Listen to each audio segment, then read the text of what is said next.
మీ business ఏదైనా మీ ఊర్లో promotion చేయాలంటే అది సుమన్ టీవీతోనే సాధ్యం. ఇప్పుడే సంప్రదించండి. Welcome to Suman TV. నేను నాగరాజా పుంగనూరు. రాష్ట్ర మాజీ మంత్రి పెద్దిరెడ్డి రామచంద్రారెడ్డి గారు పుంగనూరు నియోజకవర్గంలో పర్యటించారు. సదుపు, సోమల, చౌడేపల్లి, పుంగనూరు పట్టణాల్లో పలు కార్యక్రమాల్లో ఆయన పాల్గొన్నారు.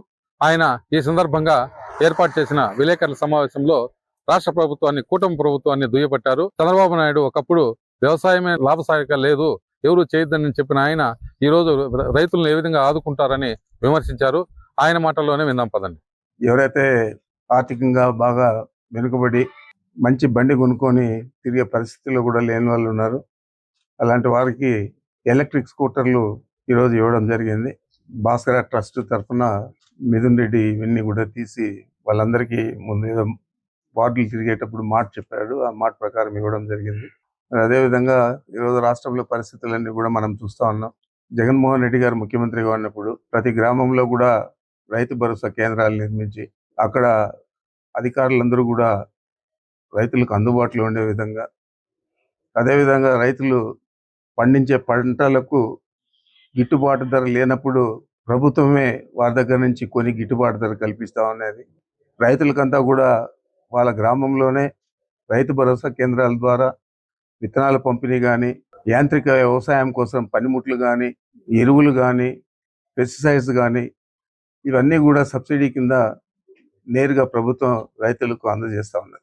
రైతు భరోసా కేంద్రాలన్నీ మూలబడిపోయాయి. దాంట్లో ఉన్న కియోస్కులు కూడా పనిచేసే పరిస్థితి లేదు. ఎక్కడా కూడా రైతులకు గిట్టుబాటు ధర ఇచ్చే పరిస్థితి కూడా లేదు. ఈరోజు రాష్ట్ర వ్యాప్తంగా మనం చూస్తూ ఉన్నాం. గతంలో వరి రైతులు గిట్టుబాటు ధర లేక చాలా నష్టపోయారు.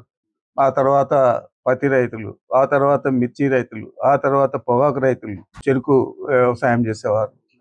అదేవిధంగా ఈరోజు టమాటాలు కోట్లలో ఈ చిత్తూరు జిల్లాలోనే రైతులు నష్టపోయారు.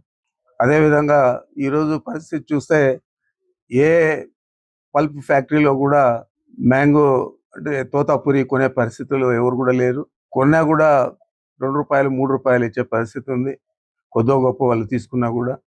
మరి ఈరోజు రైతులు ఏ విధంగా బతకాలని చెప్పి నేను అడుగుతా ఉన్నాను. రైతుల గురించి పట్టించుకునేది లేదు.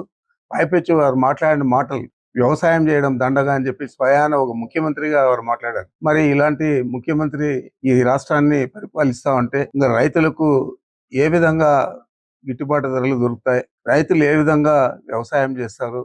టమాటాలు కొనే పని లేదు, మ్యాంగో కొనే పని లేదు, మామిడికాయలు కొనే పని లేదు. అన్ని పంటలు, రైతులు పండించిన అన్ని పంటలకు కూడా ఈరోజు గిట్టుబాటు ధరలు లేవు. గతంలో మనం చూసాం, రైతులందరూ కూడా క్రాప్ హాలిడే అని పెట్టారు. ఇప్పుడు కూడా రైతులందరూ కూడా సెలవులో ఉండాల్సిందే. ఈ సెలవులు 4 సంవత్సరాలు కంటిన్యూ కావాల్సిందే తప్ప రైతులకు మనం చేయూతనిద్దామని చెప్పి ఆలోచించే ప్రభుత్వం కాదు ఇది. అందుచేత ఇదంతా కూడా మనం ప్రజలందరూ కూడా గమనిస్తా ఉన్నారు.